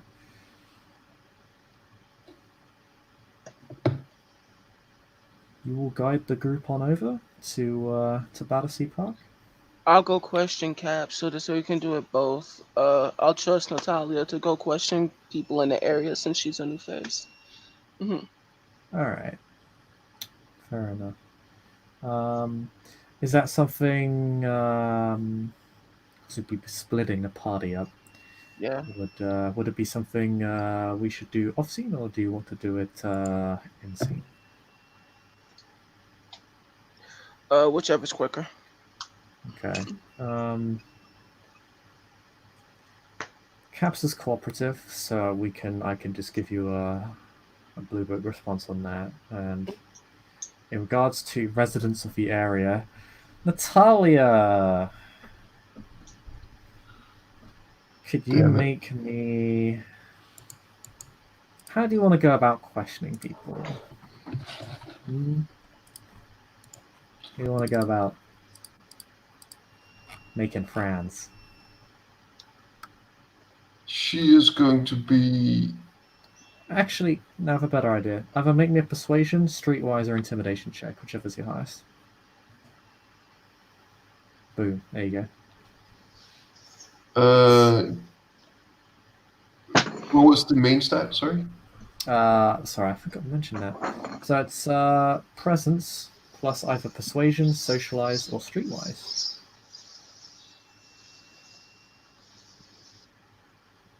Socialize, persuasion. Yeah, it's the same. So. I'm not in socialize, sorry, intimidation. Yeah, it's all the same. Okay. Still, it matters how you go about it. So, oh, you are not very fortunate. Nope. Okay. Yeah, the local kindred don't really. You are not a kindred high on the totem pole, so you are not necessarily given the respect. Third of all, you that's can fuck outside. off. This is the best one for it, I think. If outside the question, maybe they show a bit more deference, but they're not particularly they're not particularly friendly to a stranger who walks up to their turf and tries to start questioning them on what on the murder of a kindred elder. Yeah, Oh. like. So I'm just gonna say, like, Natalia is like, her displeasure is gonna be voiced. It's gonna be like a text message to you, Anthony. It's gonna be something like, "Fucking bitches are not saying anything." Like something like that. They basically give you a bunch of it's a case of some people are actively disrespectful, other not actively disrespectful, more than they're dismissive of you, and kind of give you deliberate non-answers. In other cases, people are being genuine, but you don't really get any useful information. It's a case of, well, that they're clearly not connected to what's going on, and they clearly saw nothing, which rules them out. But were they ever really on the suspect list? It's that sort of thing. It's like it's grunt work doesn't really come to much. I take the message back, and I'm gonna go and do some questioning, do some teamwork here. I'll just go off the information, the people that she spoke to. The general helpful ones I'll like ignore, but the ones that are like super dismissive, I'm gonna go and like try to talk to. Okay. Then I think, as an aside, unless you can make that roll now, and then I think we'll Call the scene. call the scene. Unless anybody has any other investigations they wish to partake in. Mainly No. Marcus. Not really. Marcus will be taking the rat with him, regularly feeding him, and until a wheel of cheese can be procured, and then he'll consider his debt paid. Because believe it or not, he's a man of honor. If he gives a promise, he keeps it. You can get a wheel of trees fairly easily. At this hour, I think not. Nah, he'll have to tide the rat over at least until it's daylight. This man can't wait to see the back of you. But yes. Marcus just chuckles that a grown man is afraid of a rat. He'll probably even mumble something not like afraid of that. the rat. The rat is dirty. Why do you think I'm wearing gloves? You're still holding dirty rat. LOL. As if I weren't able to get a shower afterwards. Jesus, don't be such pussies. He will say that. It's the best rattata of all rattata, and that's your favorite rattata, but still. Rattata, speak English. What the hell does that even mean? It was a Pokemon joke, but with that, how do you do something as a rope skill? In the dice roll. Yeah. I assume you're spending willpower? Yeah, that's the only way I can use it. How do you roll it? Yeah. Let me double check here. I have it up on my thing. Give me 5 seconds to look at Discord. Come on, baby, load. I think you just type in rope. I think you just type in at Discord rope. Yeah.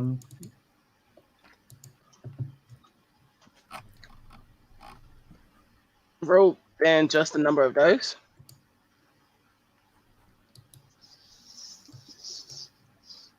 It's wrote the number of dice, or what? Roll and a number, yes. Or space and a number. Yeah, let me double check for you, but I think he's right. Yeah, it's just wrote. Yeah, it's just, instead of roll, it's wrote. Yeah. Oh yeah, one more thing. Marcus gives Nikolai a small note. I'll PM him and let him know what the note says. Cool. Exceptional success. Okay.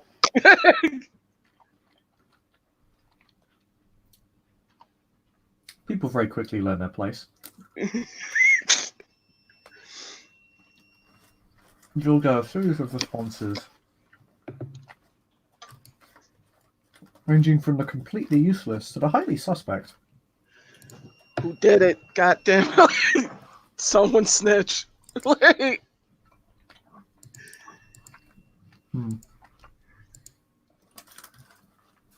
And it feels like an episode of SVU. I'm just like, okay, who did it? With that, and the party, everybody going off to question everybody else, Marcus going off to feed his rats, and, well, Nikolai simply taking mental notes as the situation develops. I think we can end the scene there. Thank you, players, for playing. Thank you, watchers, for watching. And we will see you all next time. Bye-bye. Bye-bye.